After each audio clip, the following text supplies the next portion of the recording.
खरं तर मुख्यमंत्री महोदयांनी सांगितलं की आम्ही दुष्काळासाठी 15,000 कोटीची मदत केली मुख्यमंत्री महोदय।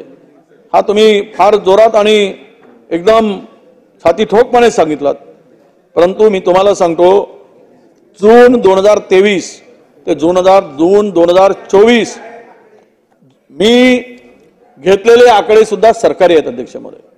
जून 2023 ते जून 2024 हे जे काही संकट आली शेतकऱ्यामध्ये या कालावधीमध्ये फक्त आणि फक्त तुम्ही आता 10 वर्षामध्ये झालेली मदत सांगाल 15,000 कोटीची, पण हे जे आकडे आहेत एका याच्यामध्ये जून 2023 ते जून 2024 हे सरकारी माहिती घेतली आम्ही, फक्त 4,600 कोटी रुपये शेतकऱ्यापर्यंत पोहोचले, फक्त 4,600 कोटी रुपये अध्यक्ष महोदय।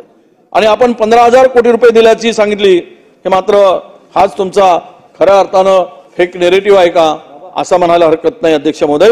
हे याच्या ठिकाणी लपून राहिलं नाही। तुम्ही सांगाल आम्हाला ही मदत केली गेली, तुम्ही केंद्राकडे 3,500 कोटीचा प्रस्ताव पाठवला, केंद्राने 1 रुपया दिला नाही अध्यक्ष महोदय, पूर्ण हात वर केले। का दिले नाहीत केंद्राने? केंद्र सरकार म्हणून आम्ही सांगतो त्यांच्याकडून मदतीची अपेक्षा होती, म्हणून ते सुद्धा मदतीची अपेक्षा असताना आपला प्रस्ताव उशिरा गेला की आपण काही त्यामध्ये चूक झाली आपल्या विभागाची याचं उत्तर मिळणं नक्की आम्हाला अपेक्षित आहे अध्यक्ष महोदय। या योजनेअंतर्गत राज्यातील एकूण महात्मा ज्योतिबा फुले कर्जमाफी योजनेमध्ये 28.84 लाख खाती सादर करण्यात आली होती अध्यक्ष महोदय, मात्र सरकारने केवळ 15,44,000 कर्जदात्यांना प्राथमिक दृष्ट्या पात्र ठरवून एक विशिष्ट क्रमांक दिला होता अध्यक्ष महोदय। अजूनही 250 कोटी रुपये वितरित करण्याचे बाकी आहेत अध्यक्ष महोदय।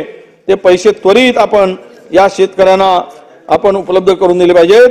महात्मा ज्योतिबा फुले कर्जमुक्ती यामध्ये अध्यक्ष महोदय छत्रपती शिवाजी महाराज शेतकरी सन्मान योजना, या योजनेअंतर्गत सरकारने 6.56 लाख शेतकऱ्यांना 5,975 कोटी रकमेचा लाभ दिला जाणार असे सांगितले अध्यक्ष महोदय। केवळ 1.5 लाखापर्यंतच्या कर्जमाफीस पात्र असणाऱ्या एकूण 1,29,000 कर्ज खात्यांना 1,664 कोटी रुपये लाभ दिला अध्यक्ष महोदय। आणि एक वेळ समझोता योजनेस प्राप्त झालेल्या एकूण 2.94 लाख कर्ज खात्याच्या मध्ये कर्ज खात्यांना 3,945 कोटी इतका लाभ देणे अद्यापही बाकी आहे। प्रोत्साहन अनुदानास पात्र ठरलेल्या 2,33,000 शेतकऱ्यांच्या कर्ज खात्यांना 344 कोटी इतका लाभ देणे अद्यापही बाकी आहे अध्यक्ष महोदय। मी आपल्या निदर्शनास काही गोष्टी अध्यक्ष महोदय आणून देतोय। छत्रपती शिवाजी महाराज सन्मान शेतकरी योजनेतून मागेल त्याला शेततळे दिले जाते।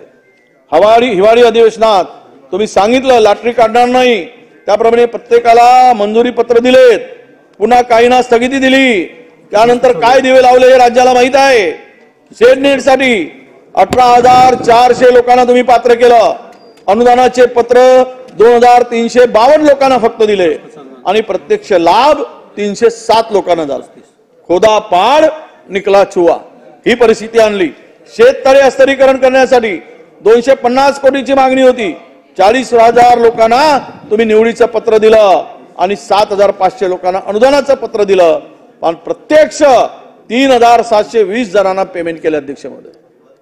ठिबक सिंचनासाठी मागील वर्षासाठी 2,56,000 लोकांचे प्रस्ताव आलेत, 7,845 लोकांना फक्त 22 कोटी वाटलेत आणि 670 कोटीचा प्रस्ताव केंद्राकडे प्रलंबित आहे। हे सरकारचं यश आहे की अपयश आहे हे सरकारने या ठिकाणी सांगितलं गेलं पाहिजे अध्यक्ष महोदय।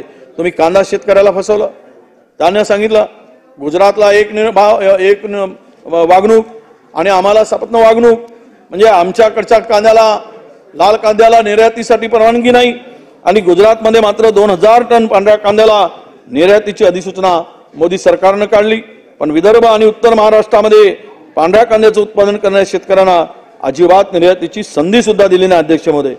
गुजरातच्या उत्पादकांना एक न्याय आणि महाराष्ट्राच्या शेतकऱ्या उत्पादकांना वेगळा न्याय का दिला गेला याचं या संदर्भात जर सरकार स्पष्टीकरण करत असेल किंवा केंद्र सरकारशी बोलण्यामध्ये अपयशी ठरलं काय हे सुद्धा या ठिकाणी सांगितलं गेलं पाहिजे अध्यक्ष महोदय. महाराष्ट्रातील कांदा उत्पादकांचे 3,500 कोटीचं नुकसान झालं अध्यक्ष महोदय. निर्यात बंदी लादली गेली तरी त्याचा फायदा ग्राहकालाही मिळत नाही आणि एकूण शेतकरी यामध्ये पिछला जातो. तुम्ही जे माहिती सांगितली आणि मदत केली ती अत्यंत तोटकी होती असं माझं मत आहे अध्यक्ष महोदय. 2023-24च्या वर्षामध्ये तुम्ही तुलनेत तब्बल 45 लाख टन कडधान्याची आयात केंद्र सरकारने केली आणि मागच्या वर्षी 24 लाख, म्हणजे या वर्षी 45 लाख आयात केली आणि मागच्या वर्षीच्या तुलनेत ही आयात जे कडधान्याची आहे ती 31,000 यासाठी 31,000 कोटी रुपये मोजले अध्यक्ष महोदय. मला विचारायचं आहे की मागच्या वर्षी 25 लाख टन जर कडधान्य तुम्ही मागवलात या वर्षी आणि मागच्या वर्षी जर 24 लाख मागवलात तर यामागे कोणाचा फायदा झाला, कोणत्या व्यापाऱ्याचा फायदा झाला हाही याचंही उत्तर आपण दिलं पाहिजे.